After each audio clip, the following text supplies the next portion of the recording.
In deriving the single slit diffraction pattern, it was stated that the intensity is zero at angles of n lambda by a. Justify this by suitably dividing the slit to bring out cancellation. देखिए यहाँ पे आपको बोला जा रहा है कि आपकी एक स्लिट है, ठीक है, ये थोड़ी ज़्यादा बड़ी बना दी, यहाँ पे मैं बना देता हूँ। ये एक स्लिट है, इस स्लिट की थिकनेस आपको ए दी हुई है, ठीक। सामने दूर आपकी एक स्क्रीन होगी, ऑफ कोर्स ये मैं स्क्रीन बना देता हूँ, और यहाँ से आपकी लाइट किसी एक पर्टिकुलर एंगल पे डिस्ट्रक्शन दिखाएगी, है ना, यहाँ पे डिस्ट्रक्शन आपको मिलने वाला है। अब मुझे बताइए, डिस्ट्रक्शन के लिए आपको अगर इस स्लिट को सूटेबली डिवाइड करने को बोला है तो हम क्या कर सकते हैं, हम यहाँ पे इसके बहुत सारे छोटे छोटे पोर्शंस तोड़ देते हैं, ठीक है। लेट्स से कि हमने यहाँ पे इस तरीके से इसमें कुछ पोर्शंस तोड़ दिए इवन नंबर, ठीक है। तो अज्यूमिंग कि ये 2n नंबर में मैंने इसको ब्रेक कर दिया, तो एक यहाँ पे जो स्लिट बनेगी, इस एक स्लिट की थिकनेस को d बोल दे। क्या आप यहाँ पे ये लिख सकते हैं कि 2n into D is going to be the thickness of the whole slit, जो कि हमारी a है, तो a आ गया, और d आपका आ गया a/2n, ठीक है। चलिए, एक पार्ट तो ये बन गया।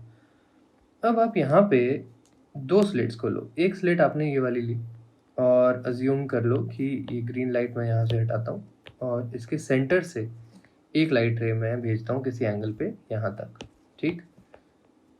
ये आ गया एक स्लिट और इसके नीचे ही आ गया दूसरा स्लिट, ठीक है। चलिए, अब हम जानते हैं कि ये जो डिस्टेंस है यहाँ से लेके यहाँ तक का कैपिटल डी, ये कैपिटल डी बहुत ज़्यादा बड़ा है ए से, जिसका मतलब है कैपिटल डी ऑब्वियसली बहुत ही ज़्यादा बड़ा होगा आपके डी से, जो कि ये छोटा सा हमारा डिस्टेंस है, ठीक। जिसका मतलब है कि these two raise can be considered parallel, ठीक है। इन दोनों को अगर हम पैरेलल कंसिडर करते हैं तो हमारे लिए चीज़ें काफ़ी इजी हो जाएंगी। कैसे?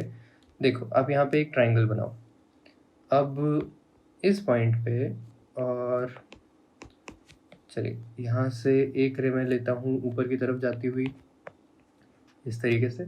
सिमिलरली यहाँ से नीचे से एक और रे ऊपर की तरफ जाती हुई।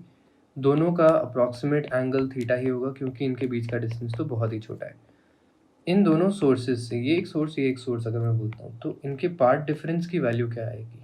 ये लेंथ आ जाएगी जो एक्स्ट्रा लेंथ यहाँ पे बच रही है, ठीक है, क्योंकि इस लाइन के बाद ये दोनों एग्जैक्टली सेम पाथ कवर करने वाले हैं। अब इस छोटी सी लेंथ को निकालने के लिए आपको ये थीटा गिवन है, तो ये कितना हो गया 90 माइनस थीटा, इसका मतलब ये वापस से थीटा हो गया। आपको पता है कि ये थिकनेस जो है वो डी है, राइट। तो आप इस ट्राइंगल में अगर आप इस एंगल की बात करें, ये है थीटा, ये है डी, तो ये वाली लेंथ कितनी हो जाएगी? परपेंडिकुलर लेंथ, ये परपेंडिकुलर लेंथ हो जाएगी डी साइन थीटा, है ना। डी साइन थीटा क्या है? Path difference. अब हम चाहते हैं डिस्ट्रक्शन, तो for destruction D sine theta जो है वो किसके बराबर होना चाहिए? एन लैम्डा बाई 2 के बराबर होना चाहिए। इनफैक्ट आप एन ना लिखो तो भी आप केवल लैम्डा बाई 2 लिख दो कि हम लोग चाहते हैं कि भाई पहला डिस्ट्रक्शन हमको मिल जाए, तो लैम्डा बाई 2 से इसको सॉल्व करें, ठीक। अब देखिए, लैम्डा बाई 2 क्या हो जाएगा? ये तो वेवलेंथ, आपको पता ही वेवलेंथ का जो हाफ डिफरेंस होगा उसमें कैंसिलेशन होती है। डी की जगह मैं क्या लिख सकता हूँ? ए बाई 2n लिख सकता हूँ, ठीक है। तो मैं यहाँ पे लेके आता हूँ a/2n साइन थीटा। अगर हम लैम्डा बाई 2 ले रहे हैं तो हम लोग बेसिकली फर्स्ट मिनिमा देख रहे हैं, ठीक है।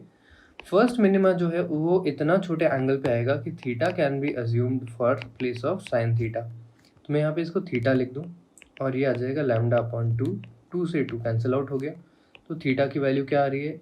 लैम्डा n अपॉन a, ये आ गया थीटा। क्या क्वेश्चन में यही डिराइव करने को बोला है? n lambda upon a, yes exactly यही है, ठीक।